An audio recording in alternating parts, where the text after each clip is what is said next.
teman-teman kan ada yang bilang AFR itu sulit, AFR itu rentan. Nah, menurut pendapat Pak Yusuf itu sebenarnya AFR itu seperti apa dan apa? Tetapi tidak dipungkiri bahwa ada jenis makanan tertentu yang justru berpengaruh jelek terhadap warna ikan gapi. Sebagai contoh, ya, tetapi ya boleh saya tambahkan bahwa untuk penetasan Artemia itu juga kita perhatikan besar kecilnya volume angin ya dari aerator. Karena gini,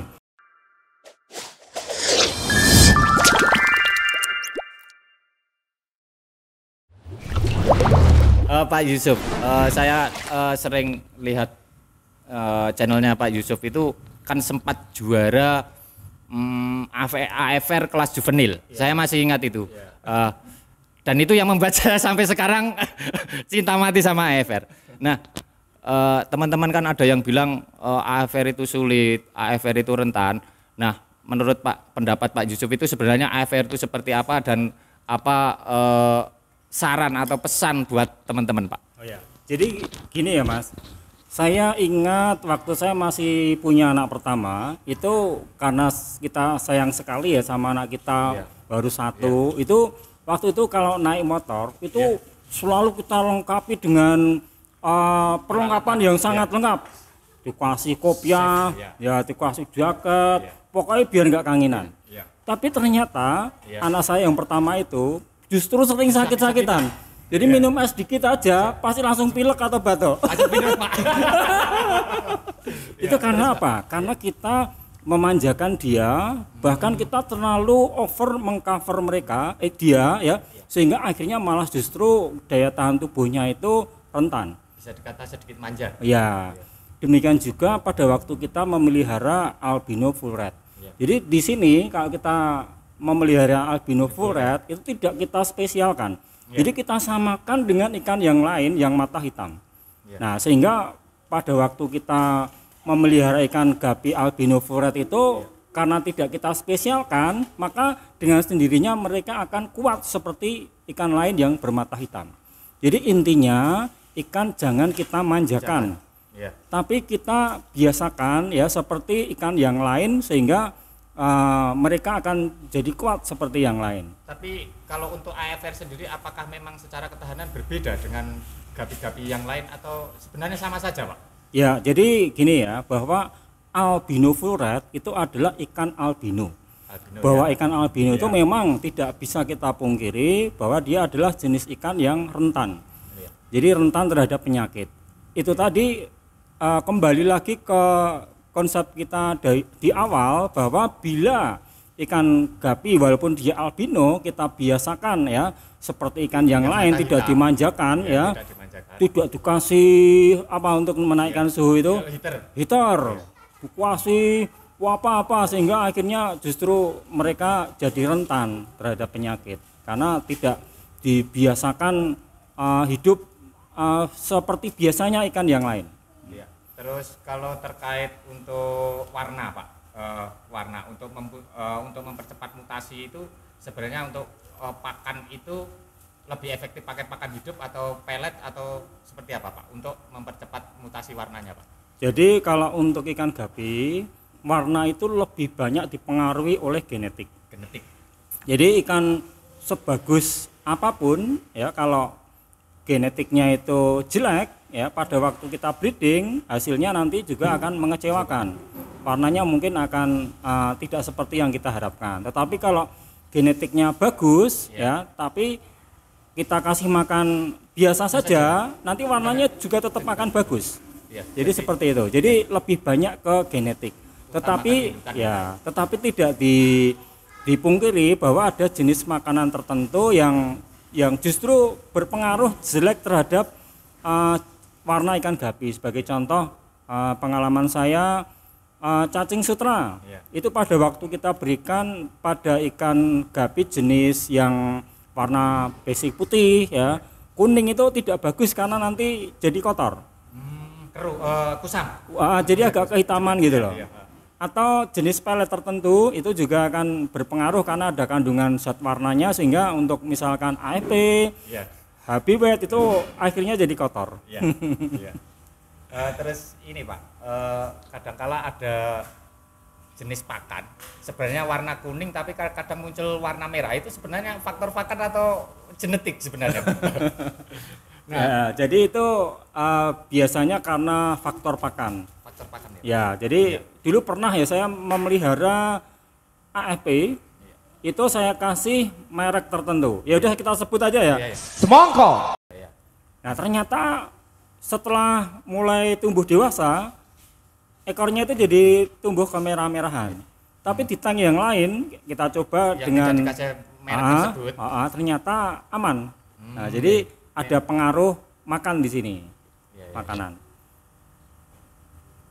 Kalau untuk Semongko. sebenarnya memacu warna merah enggak Pak di gapi yang base warna kuning? Nah, untuk Semongko. itu sepanjang pengalaman saya itu aman. Justru saya untuk jenis-jenis Habibet, Habi Yellow, Platinum, Albino Full Platinum itu kita pakai. Semongko. Itu pelet yang aman untuk jenis-jenis ikan yang basicnya kuning atau putih. Netral. Mungkin ada rekomendasi, ini karena nggak ada yang endorse teman-teman. Mungkin ada rekomendasi jenis-jenis pakan yang pernah Pak Yusuf pakai buat teman-teman, kadang juga bingung mau beli apa, mereknya apa. Monggo Pak disampaikan aja, enggak apa-apa, ini nggak ada yang endorse. Ya, jadi untuk jenis pelet itu kan ada beraneka ragam merek dan harga. Sehingga kita sebetulnya mau pilih apapun sebetulnya boleh ya. Ada jenis merek Pandora. Itu 100 gram harganya sekitar 100.000. Itu kita pilih ya nggak masalah. Tapi nanti kalau ikan kita banyak pakai itu ya tentu nanti boros. Biaya operasional meningkat. Ya. Tetapi kalau misalkan ada pelet yang lebih murah tetapi fungsinya juga sama, kenapa tidak? Ya, jadi contoh-contohnya untuk di farm kita ini sekarang kita pakai Otohim yang aman untuk semua warna. Jadi itu kita pakai, tetapi ya jangan kemudian berpikiran negatif. Oh, kalau yang merek harganya murah pasti jelek ya, enggak juga. Karena yang namanya pelet mem itu pun sangat bagus untuk jenis Habibet ya, Habi Yellow karena dia tidak berpengaruh ke warna. Oh iya. Kalau untuk ini Pak, untuk pakan hidup sekarang Pak Yusuf hanya menggunakan Artemia saja atau masih pakai jenis pakan hidup yang lain Pak? Oh ya, jadi untuk pakan hidup yang dipakai di farm ini itu ada 2 jenis, yaitu Artemia dan juga cacing sutra.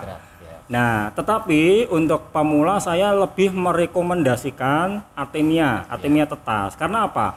Untuk cacing saya tidak bisa memastikan bahwa cacing yang dipakai itu aman. Ya, karena cacing yang dipakai itu untuk gapi harus benar-benar bagus, yaitu dari hasil budidaya, bukan dari hasil mencari di alam. Karena kalau di alam itu nanti akan banyak mengandung penyakit dan juga limbah. Sedangkan yang hasil budidaya itu aman. Nah, yang kita pakai itu yang hasil budidaya.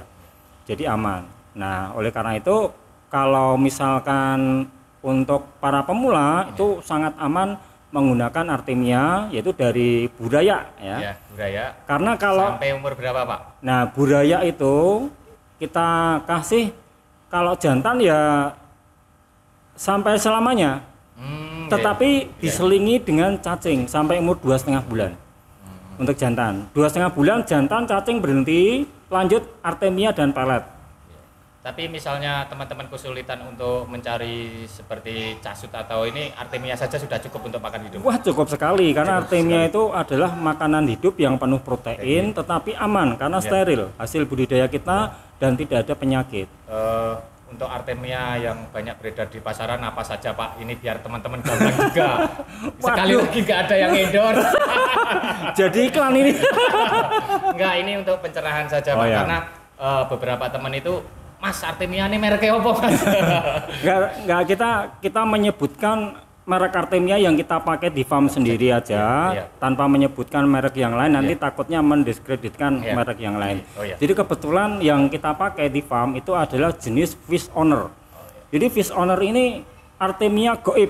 5 menit langsung ludes. Karena Artemia ini sering hilang di pasaran. Saking larisnya, jadi begitu ada stok di seller, beberapa minggu kemudian habis terjual dan kemudian tidak ada lagi. Baru beberapa bulan ada lagi. Nah, justru itu yang kita cari karena apa? Berarti Artemia tersebut akan selalu baru, fresh terus. Tapi beda dengan merek yang lain, mungkin ya banyak yang mengendap ya, stoknya banyak di seller sehingga akhirnya expired ya, sehingga akhirnya daya tetasnya berkurang. Kalau dari pengalaman Pak Yusuf untuk optimalisasi kultur Artemia itu biasanya kisaran dari berapa jam atau hari, Pak? Ya sebetulnya 8 jam pun itu sudah ada yang menetas, tetapi belum maksimal. Belum maksimal. Justru kalau di sini itu optimalnya 12 jam, masih kita tambah lagi 24 jam, masih kita tambah lagi 12 jam. Jadi berapa itu? Berarti 36 jam. Nah, itu nanti daya tetasnya lebih banyak sehingga nanti yang tidak menetas itu cuma sedikit. Oh iya. Jadi ini sebagai catatan saja teman-teman. Jadi untuk optimalisasi dari pengalaman Pak Yusuf itu kultur Artemia itu di kisaran 36 jam. Monggo teman-teman silakan coba dan buktikan sendiri. Ya, tetapi ya boleh saya tambahkan bahwa untuk penetasan Artemia itu juga kita perhatikan besar kecilnya volume angin ya dari aerator. Karena gini, kalau terlalu kencang itu nanti juga akan berakibat fatal bagi Artemia yang menetas. Jadi gini, pada waktu aeratornya terlalu kencang, maka begitu menetas karena gerakan air yang sangat tinggi, akhirnya dia mati. Nah, sehingga pada saat kita panen Artemia yang sudah mati. Jadi pada waktu aerator kita matikan, dia langsung mengendap ke bawah dan melayang-layang. Betul, dalam kondisi mati. Jadi diusahakan aerator itu tidak terlalu kencang tapi juga tidak terlalu kecil. Jadi pokoknya sedang-sedang saja. Oke. Jadi mungkin ini belum banyak yang mengulas tentang kekuatan aerator untuk dampaknya ke Artemia ini. Kita dapat tambahan ilmu dari Pak Yusuf ini.